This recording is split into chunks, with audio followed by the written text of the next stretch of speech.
Почитувани, македонското здравство има капацитет и добро се справува со пандемијата на коронавирусот во нашата држава. Во ниту еден момент немаше преоптоварување на болничките капацитети со лежечки пациенти од коронавирус, а според последните информации, мал е бројот на ново пријавени заболени граѓани во болниците. Дека добро се справуваме со пандемијата, кажува и фактот дека во изминатите десетина денови рапидно се намалува бројката на ново заболени од COVID-19 во општина Прилеп.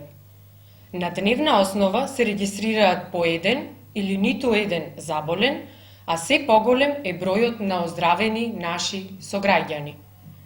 За ваквиот охрабрувачки развој на ситуацијата со заразната болест во општина Прилеп, покрај спроведувањето на централните мерки, значително допринесоа и секојдневните активности на општинскиот кризен штаб, предводен од градоначалникот Илија Јовановски.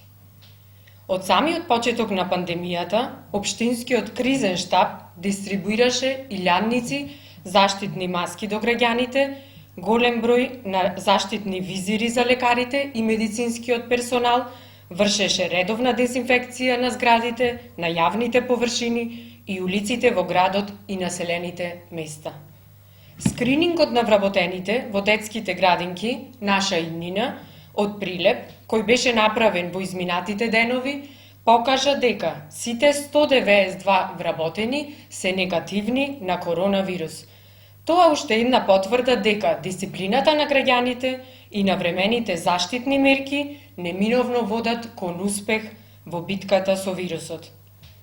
Почитувани, она што за жал го гледаме во одредени општини ширум државата, каде деновиви има зголемен број на ново заболени од коронавирус, во најголем дел е резултат на неодговорноста на техничкиот министер Наќе Чулев. Масовните прекршувања на забраните за собири и бројните прекршувања на полицискиот час беа игнорирани од Чулев, со што тој свесно го загрози јавното здравје. За да ја спречиме неодговорноста на Чулев и неговиот шеф Христијан Мицкоски и уште подобро да се справиме со здравствените и економски последици од пандемијата, потребни се избори.